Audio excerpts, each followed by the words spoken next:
Baik, assalamualaikum warahmatullahi wabarakatuh.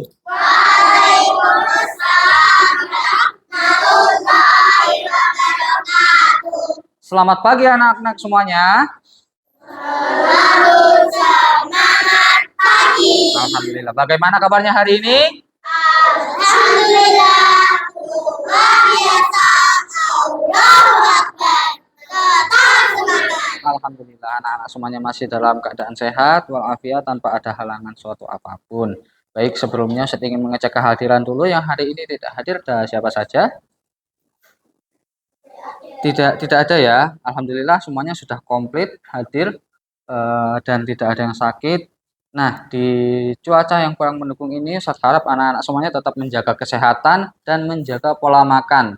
Jadi untuk sementara ini anak-anak tidak boleh makan yang bersifat kemasan. Artinya apa? Artinya makan makanan yang berciki itu tidak disarankan untuk dimakan di saat-saat seperti ini ya. Karena makanan-makanan kayak ciki gitu ya, itu bisa memicu dan mengganggu sistem imunitas kekebalan tubuh kita ya. Baik, sebelum kita memulai pelajaran, mari kita buka dengan membaca basmalah dan doa memohon kemudahan. Bismillahirrahmanirrahim. Allahumma la sahla illa ma ja'altahu sahla wa anta taj'alul hazna idza syi'ta sahla. Baik, pada kesempatan kali ini ya, oh ya sebelumnya Ustadz ingin mengulas kembali nih materi yang telah kita bahas pada pertemuan minggu yang lalu. Nah, kira-kira pada pertemuan minggu lalu kita sudah membahas tentang hormat kepada orang tua. Baik, bagus. Dari sekian banyak ini hanya Al-Fatih yang mengingat. Jadi materi yang sebelumnya kita bahas yaitu berbakti kepada orang tua. Sebelumnya Ustaz akan ulas sedikit tentang berbakti kepada orang tua. Nah, dalam hidup kenapa sih kita harus berbakti kepada orang tua? Mungkin ada anak-anak yang tahu nggak?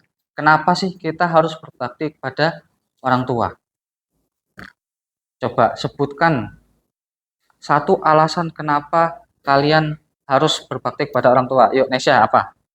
Karena orang tua adalah pembimbing kita. Karena orang tua adalah pembimbing kita. Ada yang mau menambahkan? Ya, Orin? Karena orang tua sudah melahirkan kita. Oke, sip. Ini jawaban yang paling tepat. Beri tepuk tangan semuanya untuk Orin. Nah, jadi ya, orang tua adalah orang yang telah melahirkan kita, ya, membimbing kita seperti yang siapa tadi? Yang Nesya katakan. Nah, jadi itu bisa dijadikan alasan kenapa kita harus berbakti kepada orang tua. Sebagai apa? Sebagai wujud balas budi kita sebagai anak terhadap orang tua kita. Meskipun kita tidak pernah bisa membalas kebaikan kedua orang tua kita. Karena apa? Karena dengan kasih sayangnya, dengan pengorbanannya itu tidak sebanding dengan balasan yang telah kita perbuat kepada orang tua. Maka dari itu kita sebagai anak hanya bisa mendoakan doa yang telah diajarkan oleh Rasulullah Shallallahu Alaihi Wasallam, yaitu Allahumma gfirli zunubi wali walidaina warhamhuma kama rabbayani shaghira. Anak-anak ada yang sudah hafal? Belum hafal semuanya ya? Belum. Nah, berarti ini menjadi tugas buat anak-anak supaya menghafal doa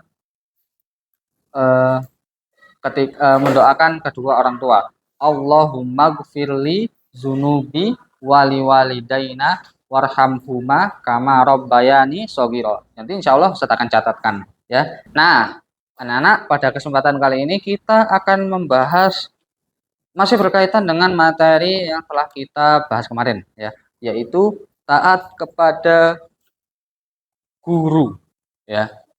Perhatikan, Ustadz sudah tampilkan di sini. Kita bisa lihat di layar proyektor, menjadi guru dan mengajarkan ilmu yang bermanfaat merupakan tugas yang sangat mulia. Guru sangat berjasa dalam mendidik kita di sekolah. Kita dapat membaca Al-Quran melalui bimbingan guru. Kita dapat berhitung karena dilatih oleh guru. Kita dapat memahami ilmu dan pelajaran dengan baik berkat ketulusan dan kesabaran mereka. Oleh karena itu, kita wajib menghormati dan memuliakan guru kita. Nah, anak-anak, sebagaimana yang telah kita lihat bahwa Ustadz juga itu sebagai seorang guru atau bisa dikatakan sebagai murabbi ya, yang artinya tugas dari guru atau ustadz ustazah itu membimbing kalian hingga kalian semua itu paham. Nah, namun fenomena yang terjadi pada saat ini adalah banyak sekali anak-anak yang melawan ketika diperintah oleh guru. Banyak yang membantah apa yang diperintahkan oleh guru. Kita bisa ambil contoh. Saya tidak bisa menampilkan video di sini karena internetnya lagi masih terputus. Tapi bisa kita ambil contoh yang sedang viral saat ini. Ya, jadi ada di salah satu SMA. Ya, SMA loh, bayangin. SMA itu umurnya sudah lebih tua dari kalian. Nah, tapi anak SMA ini, kakak SMA ini, dia merokok.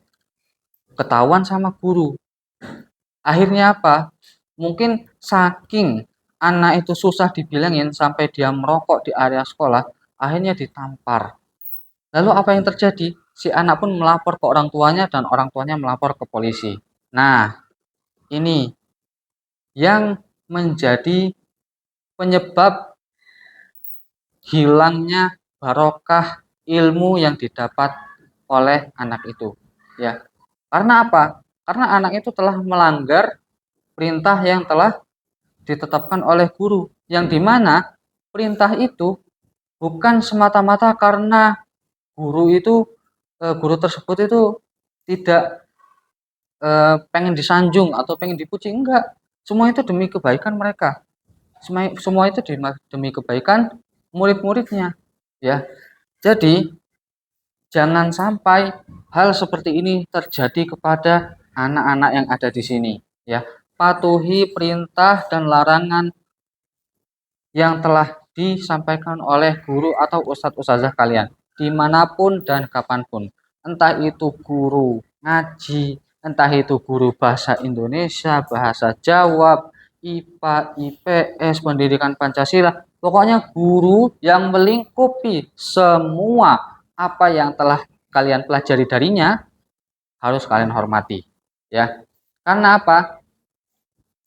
Selain orang tua, guru juga harus kalian hormati. Nah, di sini kita juga sebagai guru itu menjalin kerjasama dengan orang tua kalian. Agar apa? Agar supaya kalian bisa menjadi orang yang berguna, orang yang lebih bermanfaat. Baik itu bermanfaat buat orang lain maupun bermanfaat setidaknya buat diri sendiri, ya. Dan kita juga sering kan, ustadz juga sering mengingatkan ayah mama kalian supaya kalian juga bisa mengerjakan PR di rumah, mengerjakan tugas, dan kita juga sebagai guru mengingatkan memberitahu ke ayah mama kalian tentang bagaimana sih perkembangannya kalian sekolah, apakah kalian mampu menyerap pelajaran dengan baik dan lain sebagainya. Maka ini juga merupakan bentuk pengorbanan dan tanggung jawab ya. Menjadi guru itu tidak mudah anak-anak. Banyak tanggung jawab dan amanah yang harus dipegang. Nah, maka dari itu supaya semua apa yang disampaikan oleh guru itu teringat atau tercerna dengan baik oleh kalian semua, maka syarat utama yang harus kalian lakukan terhadap supaya memenuhi semua yang Ustadz sebutkan tadi, yaitu kalian harus hormat dan patuh kepada guru, ya. Jangan sampai kalian durhaka kepada guru dan apalagi durhaka terhadap orang tua, ya. Nah, adapun hadis yang berkaitan dengan hormat kepada guru ini, kita bisa lihat di layar proyektor ini, Ustadz bacakan ya. Laisa minna malam yujillu kabirona wa yarhamu sagirona wa ya'rifu li'alimina haqqahu.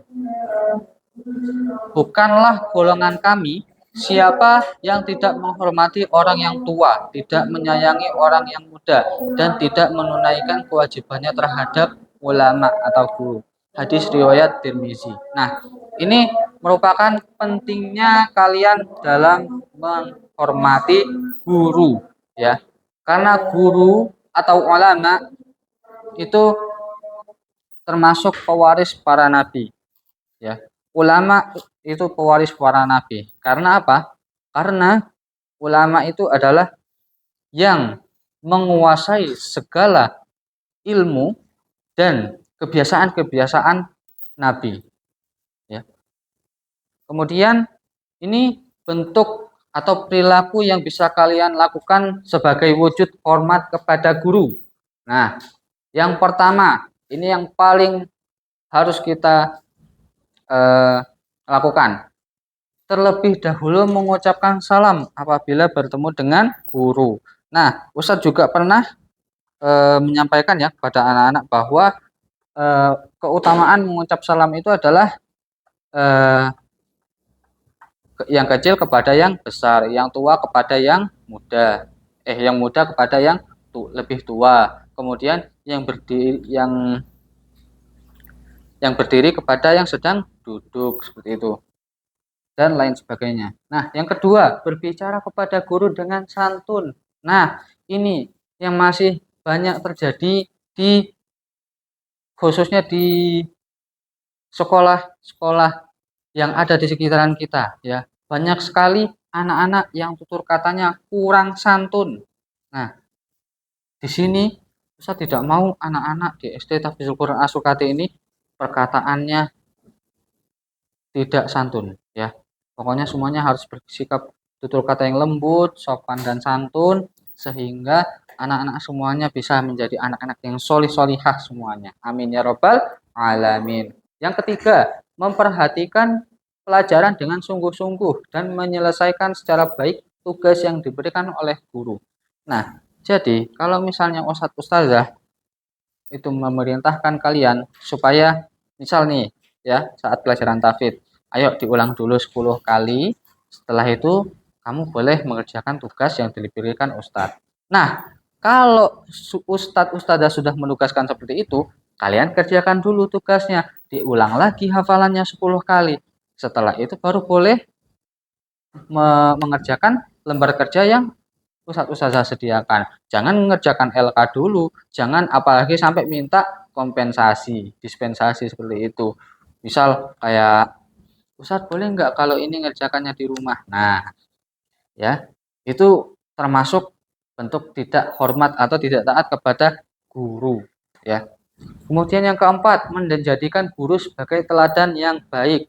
Nah, insya Allah di SD kita ini semua ustadz-ustazahnya baik dan bisa kalian jadikan contoh, termasuk ustadz. Ustadz juga masih belajar dan maka dari itu anak-anak harus lebih semangat lagi dalam belajar, ya.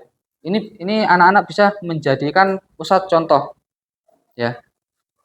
Ustadz juga menjadikan contoh pada anak-anak supaya lebih rajin, dan anak-anak juga bisa mencontoh ustadz, ya, supaya anak-anak lebih semangat lagi. Karena Ustadz juga masih belajar, sama seperti kalian. Cuman beda masanya saja. Kalian dari kecil sudah belajar dengan sungguh-sungguh. Kalau Ustadz ini masih kurang belajarnya, makanya Ustadz harus perlu belajar lagi. Seperti itu. Yang kelima, kita lanjutkan. Menjaga kehormatan guru dengan tidak merendahkannya dan tidak menggunjingnya agar kita mendapat keridhoannya. Ayo, ini termasuk juga dengan menggosip ustadz ustazah, mengkritik ustadz ustazah. Misal, ih, ustadz ini badannya bau gitu. Terus ustadz ini sering marah-marah. Terus ustazah ini sering cemberut, mukanya nggak pernah senyum, nggak pernah ramah. Nah, ini yang harus kalian hindari, ya. Perkataan ini yang harus kalian hindari. Supaya apa? Supaya kalian mendapat keridhaan, ya. Ingat, ridho ridho orang tua itu setara, ridho guru itu juga setara dengan ridho orang tua, ya. Karena apa? Orang tua juga di balik orang tua kalian yang telah membimbing kalian, eh, mencari nafkah untuk kalian, terus kemudian melahirkan kalian, mengurusin kalian, guru juga berperan berperan sama dengan orang tua kalian, yaitu membimbing kalian, mengajari kalian dari yang belum bisa baca tulis sehingga bisa membaca dengan lancar,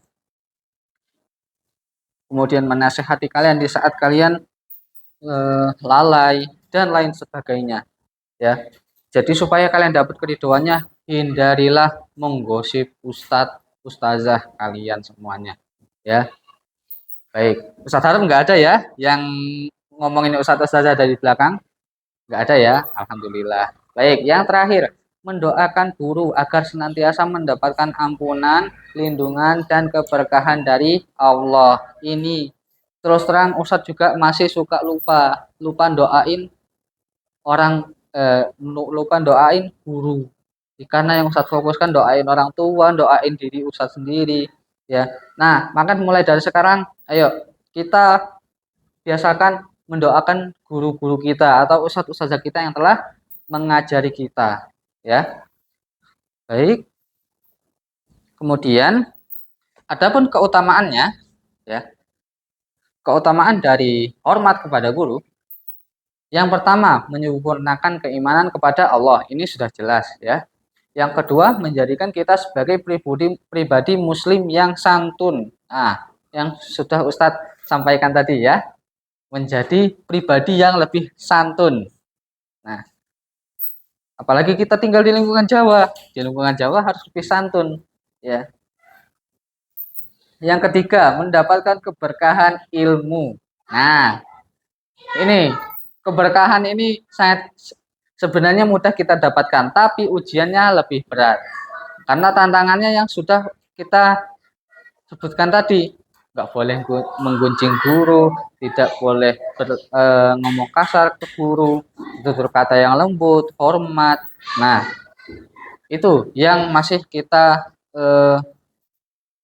masih susah mendapatkan keberkahannya. Maka dari itu, ayo mulai dilatih dari sekarang. Anak-anak semuanya wajib hormat dan patuh sama guru, terutama orang tua. Yang keempat, dimudahkan dalam memahami pelajaran. Ini masih berkaitan nih dengan barokahnya ilmu, ya. Karena apa? Karena kalau orang cuman pinter doang itu belum tentu barokah, ya. Tapi orang yang udah dapat barokah itu sudah pasti pinter, ya. Kita bisa lihat dari apanya? Dari eh, cara dia diperlakukan oleh orang lain. Eh, misal di sekolah lain ada yang namanya Sentun misalnya. Nah, si Sentun ini orangnya baik, sopan sama guru. Datanglah si Dimas. Si Dimas ini orangnya sangat kurang ajar sama guru. Nggak pernah ngerjain PR, suka ngomong kasar, bahkan suka jahilin gurunya. Nauzubillah. Ini jangan sampai terjadi. Nah, suatu ketika, ya, ketika mereka berdua ini sudah lulus, ya, si Sentun sama si Dimas ini, si Sentun ini tiba-tiba ke seiring berjalannya waktu, si Sentun ini sudah sukses menjadi saudagar kaya, ya. Jadi dia punya bisnis telur ayam. Nah, dan sukses menjadi pebisnis telur ayam. Sedangkan si Dimas ini yang tadinya sering melawan guru, akhirnya jadi apa? Jadi berandalan, jadi tukang pemakai narkoba. Astagfirullah, ngeri banget ya. Nauzubillah, semoga kita dihindarkan dari hal-hal yang seperti itu ya. Nah, jadi itu letak keberkahannya ilmu ya. Di situ saya contohkan sebagai ciri-ciri orang yang telah mendapatkan keberkahan ilmu.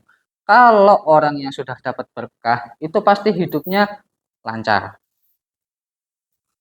Ketika memahami pelajaran, selalu masuk. Tidak ada yang meleset. Dan ketika ulangan pun bisa lebih mudah dalam mengerjakan. Itu ciri-ciri dari ketika anak-anak mendapatkan keberkahan ilmu. Nah, kita lanjut yang kelima. Ilmu yang dipelajari akan membawa manfaat dalam hidup kita. Nah, ini yang sudah saya jelaskan tadi. Ya, setidaknya kalian setelah dari sini bisa bermanfaat untuk diri kalian sendiri. Yang terakhir, melahirkan masyarakat yang cinta terhadap pengetahuan dan hormat kepada guru. Ya, seperti yang Ustadz jelaskan tadi. Ya, banyak sekali anak-anak terutama di Indonesia ini yang tidak patuh terhadap guru, bahkan ketika gurunya marah atau menampar sedikit supaya memberikan efek jerah, malahan gurunya yang dilapor polisi. Ya, itu perbuatan yang sangat tidak baik dan bisa menghilangkan keberkahan dalam hidup. Baik, demikian yang dapat Ustadz sampaikan. Kira-kira sudah paham semua ya anak-anak? Paham. Baik. Pokoknya mulai sekarang Ustadz minta anak-anak semuanya harus lebih patuh lagi sama orang tua, lebih patuh lagi sama ustadz ustazah. Ketika disuruh sama orang tua langsung dilaksanakan dengan satset, ceket-ceket.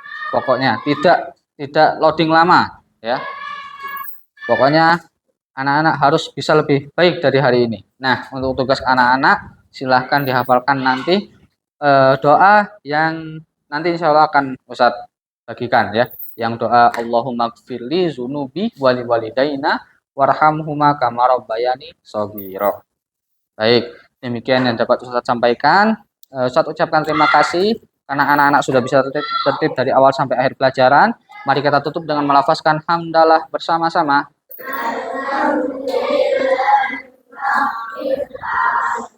Syukran jazakumullah khairan katsiran ya Ustaz.